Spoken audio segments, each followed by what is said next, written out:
Okay. Action. All right, so we're continuing our discussion, and we'll finish our discussion this morning on Jesus' revolutionary traits. So last week we ended with Jesus' skirmishes, his various skirmishes with the religious authorities within his day.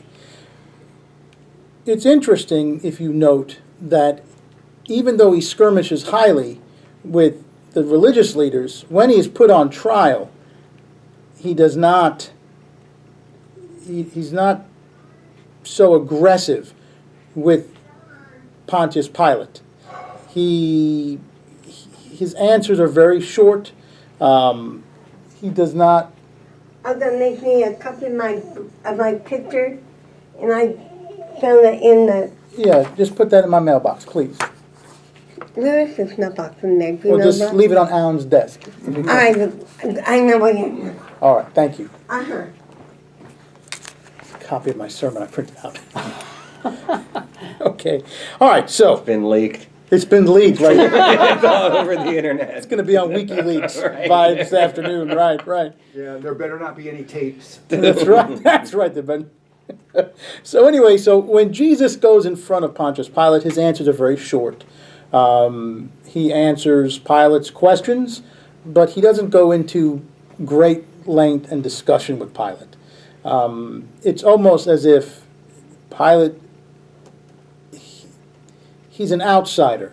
He doesn't understand what's going on. He doesn't understand Jewish customs, and he's not holding him accountable. He's holding the leaders and authority accountable of his people. Because when he's back with Caiaphas and Annas, well, he lets him have it. He lets him have it. Not to say that the Gentiles are off the hook, right? If you look at the trials, it's really both. It's really the Jewish religious authorities and the Gentile authorities that really put him on the cross, right? I mean, Pilate did have the authority to release him. He buckles under pressure. So yeah, but it's important that we understand that it is the authorities that are doing this. Jesus has lots of people who support him, and they're all Jewish, but they don't have power like the religious authorities. So keep that in mind. So when Jesus enters Jerusalem on what we call Palm Sunday, it's important to understand that that act in itself is revolutionary. How does he enter the city? On a colt. On a colt.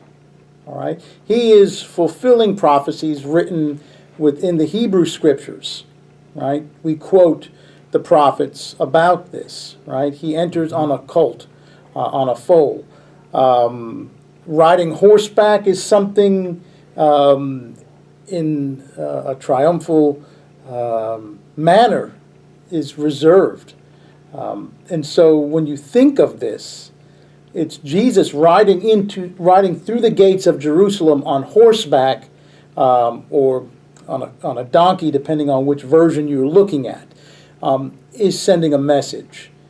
Although he's not riding a beautiful, famed Arabian, right? I mean, he's riding a colt. He's riding a donkey, right? If it is a donkey, if you look at that version or that gospel account, donkeys are, pack animals. I hadn't heard that there was dispute on that, and I had understood that the fact that he came in on a donkey was related to peace, instead of a general on a horseback kind of thing. So I don't know if you've heard that interpretation. I have not. But, I'm not saying these are all ideas. Anyway, that's just something but yes, and it wouldn't be so much as a general as a ruler. Right. And I think that the animal that he chose or the animal that he rides in upon it's not menacing. I think that's the main. Yeah, you know, thing. Yeah. so yes, I could see what you're saying about peaceful. It's a peaceful entry, Right. right? I mean, he's coming in almost like as a humble king, Right. right? Not a king who's getting ready to wield some power. Right. So he does have power. He does have authority. But you know, when you look, as you look at the gospel accounts, it's almost like, you know, compared to what is being shown by the leaders, whether being Jewish or Gentile, it's very different. It's a very different show of authority. So as he enters in, just that in itself, because he is not the king, and yet he is entering in as if he is a king, right? Which, don't you think Herod is going to hear about this? Don't you believe the Herods know everything that goes on in their city? Sure. Sure, sure. I mean, I know people who know everything about the town they live in. Yeah. You know, I mean, so I could imagine that Herod or his people would come to him and say, wait till you hear what just happened. Guess who just came into the city? You know, because he is going to come in with a hubbub. The people of Jerusalem have been waiting for him to get there, right? I mean, remember, Jesus is a country preacher up in Galilee. The Galileans, you know, follow him wherever he goes. But in a day where you don't have CNN, right? They don't have sitcoms to watch.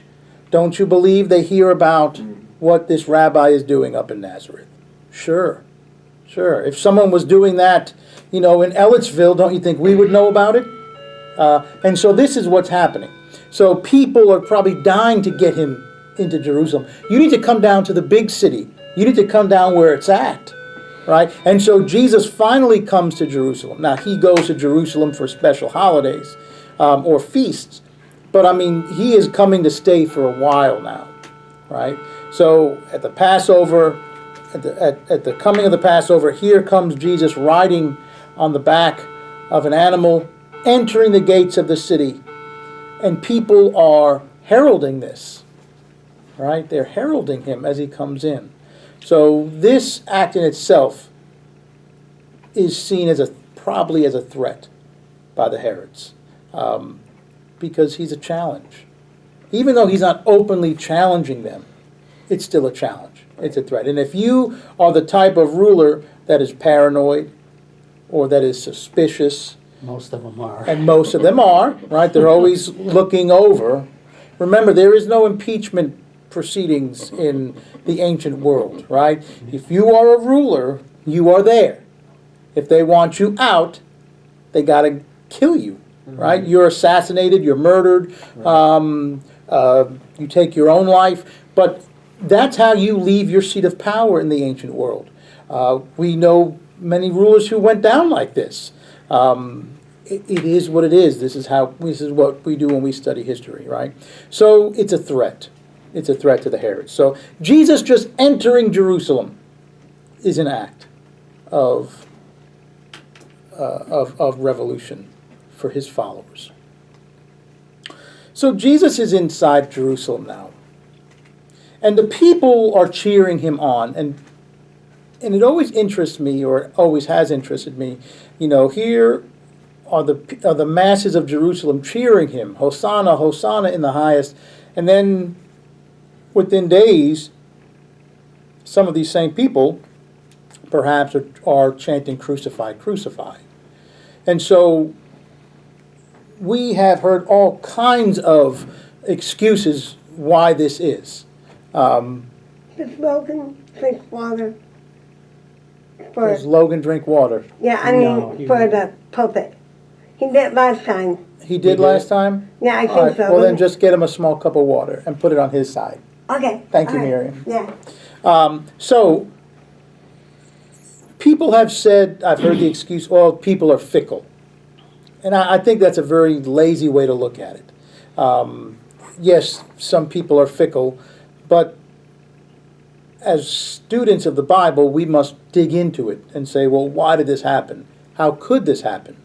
How could Jesus go from being heralded in to nail him to a tree? There's a reason for this. There has to be a reason for this. So we say, well, what actions took place between point A and point B? Something had to have taken place. And there is something that took place, a major event that took place, something that probably would have pushed people over the edge, probably would have caused calm people to become angered. What took place there in Jerusalem?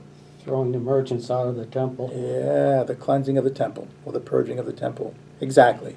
And this is a huge thing. And sometimes, we gloss over it, we look at it and say, oh, Jesus is, doing this, so, people are upset, people are angry. When Jesus enters Jerusalem, the temple is the crown jewel, right? I mean, it's it.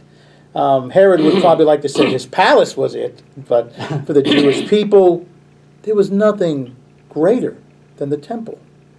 I mean, this is it. This is the hub of your entire system, faith system, right? So people met there. People did commerce there on the outskirts of it. And of course, worship took place there. So the temple is it. The temple is it. So imagine with me, people saying, oh, Jesus, come on, come, you need to come to the temple, we need to get you to the temple, come see the temple, teach in the temple, in the open courtyards. So for the people of Jerusalem, what an honor to bring this rabbi, this now famed rabbi, to the temple. So they bring him, they usher him into the temple, him and his band of, men from Galilee. And then what happens? He looks around, sees what's going down, and goes berserk, right? He acts in a way that they don't expect, right? Creates a whip of cords, is overturning tables. I mean, imagine the sounds of coins bouncing off a stone. Imagine the sound as he's letting go animals. I mean, it is pandemonium. I can't even imagine what that must have been like. And it always humors me because I'm imagining the people of Jerusalem standing back and aghast, and probably his followers from Galilee saying, oh, well, now you see what we live with, right? This is the rabbi. Right? And I'm sure that his disciples from Galilee didn't understand either at first what was going on. They probably stood back and watched, mouth agape like everyone else. They just have lived with him longer, and perhaps were probably trying to figure out why he was doing this instead of allowing anger to arise, because this is what happens. If we want to be good detectives, if we want to be good students of the Bible, to say, what caused Hosanna, Hosanna to become crucified, crucified, it has to be a pretty significant thing. This is it. Nothing else that is recorded is as significant as the cleansing of the temple. Well, what about, I will destroy the temple and rebuild it in 3 Sure. days? Mm-hmm. That's pretty big too. That's the only other thing that I can think of that That's would pretty be big, in too. that But it may not have realm. been all of the people who were at the triumphant entry. Really, the ones who were really stirring things up were the Jewish leaders. Right, the religious leaders. Religious leaders. yeah. Well, then this does what for the Jewish religious leaders? It gives them Reason to kill them. It gives them ammunition. Yeah. Right. It gives them a sticking point. So yes, Jesus saying, I will destroy the temple and raise it again in 3 days. His own followers had no idea what he was talking about. The Gospels, talk about, they get it. They finally get it Right. later on. But yeah, I mean, metaphorically, when you hear a statement like that, and of course we have the examples from the Gospels where they say, yeah, good luck, this thing has taken years to build. How do you plan on doing that in 3 days? Right, and I don't know, I mean, Yeah. sort of blasphemous or something. It is in a way a blasphemous statement. Right. And so, there are things that Jesus is saying that kind of, is adding up. Right. But Jesus has something that prevents, up to this point, the Jewish religious leaders from making the move to press him or to press the Roman officials. He has control of the mob. And this is very powerful. This is extremely powerful. He has mobs of people who follow him. Remember, this was Herod's fear of taking John the Baptist, of killing John the Baptist. He was afraid he would turn him into what? A martyr. A martyr. Yeah. Yeah, a martyr. And that is that's a real concern. That's a real concern. So, if Jesus has mobs of people following him and the religious leaders nab him before an act like the temple, they could have a lot of trouble on their hands. Riots, protests, and it doesn't even have to be violent. It has to be just enough for the Romans to notice. Right? They don't have the right to assembly. All right? So if you protest, if you show enough activity to where the Romans feel concerned, Right. that's enough. Yep. That's enough reason to bring in troops. And this is, remember, something that they were trying to avoid. They don't want to upset the apple cart because of the deal made with Caesar Augustus over the exemption from taking part in the imperial cult. Okay? So, if that's why you want to hand Christ over, then you sure don't want something like that to occur. But when Jesus cleanses the temple, there are many people who now step back and say, maybe you aren't the one we've been waiting for. Maybe you aren't all that you are said you are. And so the mob begins falling back. All right? And this gives the opportunity to move in. All right? Now, his followers from Galilee are probably still there. They've been with him up to this point. They probably are going to be. But the folks from Jerusalem, maybe not so much in force any longer. Right?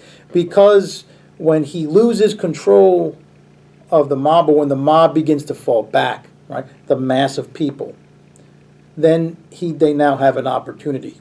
Right? We see this throughout history.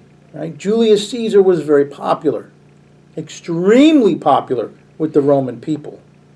Right? When the Roman senators moved on him in the Forum and slew him there, right? They assassinated him.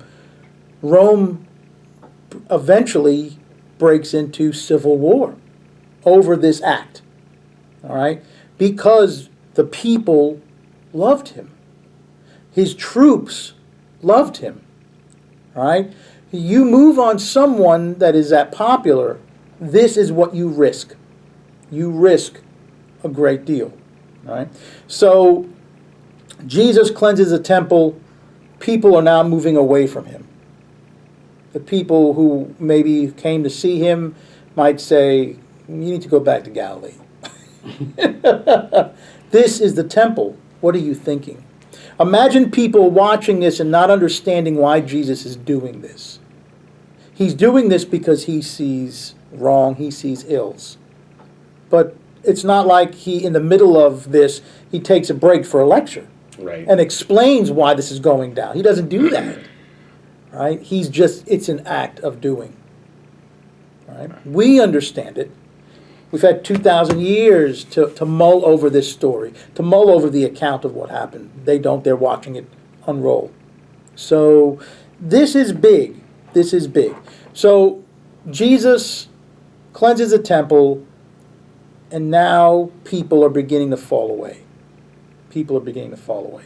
So this is a big piece. This is a big piece in Jesus' ministry in the turn, and why that some of his adversaries who have waited for a moment like this, now you act. Now you act. All right. Jesus meets with his disciples, right? We have what we celebrate on Maundy Thursday, right? We call the Last Supper. They meet in the upper room. He takes elements from the Passover, from the Seder, and he uses them to create a ritual, right? Something that is going to be done over and over and over and over again, right? So it becomes a ritual, right? We celebrate it, right? Every Christian church that I know of celebrates it, right?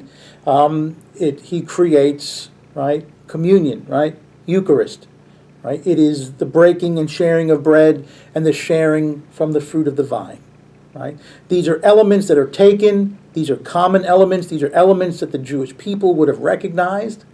And now he says, you do this in remembrance of me. This act that I'm doing now, you continue to do, so you don't forget what's about to happen, right? And this is why we do it. It's partially a memorial for us, but for Presbyterians, it's also, we invite the Spirit. We invite the presence of Christ to be part of this meal. We don't believe in transubstantiation, right? We don't believe that the host literally turns into the body and blood of Christ, as our Roman Catholic brothers and sisters do. But as Calvin, right, which we consider our father of our belief system, is right in the middle between a Luther and a Zwingli, right? Zwingli was a Protestant reformer who said, no, it is clearly just a memorial. Luther, who wanted to remain with the Roman Catholic Church and reform it, no, it's transubstantiation. Calvin, who comes later and says, maybe it's kind of in between. Maybe it's kind of in between, right? So, right, moderation. He takes the middle path, right? So, but this is a very important thing, right? He takes the elements that were familiar and he says, now you continue to use these elements. And I want you to remember what's about to happen, right? So the ritual. So later on that night in the supper, someone leaves and someone excuses himself. He has already connected with some of his adversaries. And later on that night in the garden, Jesus is arrested. He is arrested, and now he will begin to face trials. Now, the trials are very important. The trials are extremely important because within the trials, Jesus speaks out. Jesus speaks out about authority, about you wouldn't be able to do this if my Father wouldn't let you. He gives these reasons, but he also talks about what's important and why he's here. Right? We talked a little bit in the early part of the class today about him going back and forth between Pilate and between the Jewish religious leaders. As he's in front of Pilate, his answers are short. He's not Jewish. He's ignorant to what's going on. Pilate is the weapon, right? He is the authority that can release him or crucify him, as Pilate reminds him of this. And I'm sure Jesus knows this already. So he sees the Gentiles as the way, as the means to the end, right? This is not letting Pilate off the hook for what Pilate did. But his adversaries understood that they were not able to put someone to death. Right? This is, if they want to hand him over. And this is what goes back and forth between the trials.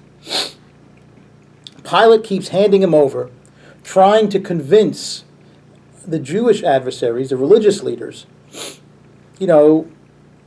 look, what has this guy done? I'll even flog him for you, and then you can let him go. But death? Surely not death. He couldn't see that. He couldn't see that. But Pilate, if you were put in Judea, as we talked about in our previous class, you probably did something noteworthy that caught the eye of the Caesar, right? You did not want to go to this region of the world. They did not appreciate the Romans, as some of the other provinces did. They were not Romanized. They didn't want to be Romanized. And yet, here's Pilate. All right? The misconception that Pilate was weak, that Pilate was just a wishy-washy politician, again, is a poor interpretation. Pilate was very heavy-handed. He was known to bring in troops to quell little revolts. He put people to death. Pilate was not a wishy-washy politician, but yet Pilate was a politician. So from the gospel accounts, we know that when Pilate is pressed, he gives in. He caves. We get the whole imagery of him washing his hands and saying, "This is on you." We even have the sign that is put on top of the cross in 3 languages, right? His final stick back at those who forced his hand, right? Jesus Christ, King of the Jews. You take that down. Put instead, that's what he said. You know, what has been said is going to stay up there, right? It's his final stick back. It's written in Latin, Hebrew and Greek, or Hebrew. I think it's Hebrew and Greek, or Hebrew and Aramaic. But it stays. It stays. But even with those small barbs that Pilate throws back at those who forced him, or forced his hand, or those he felt forced his hand, doesn't nullify what just happened. Right? Pilate put him to death. Pilate did this. And this is why, theologically, we feel that it's both the Jewish religious leaders and the Gentiles that put Jesus on the cross. It's not one or the other, right? Again, it's lazy to say, well, the Jews crucified him. And it's lazy to say, well, the Romans nailed him to a cross. It's the religious leaders and it's the Gentile leaders that put him on the cross. Or we would say it's the powers and principalities of Jesus' day. It's the ones who were threatened by his message that put Jesus on the cross.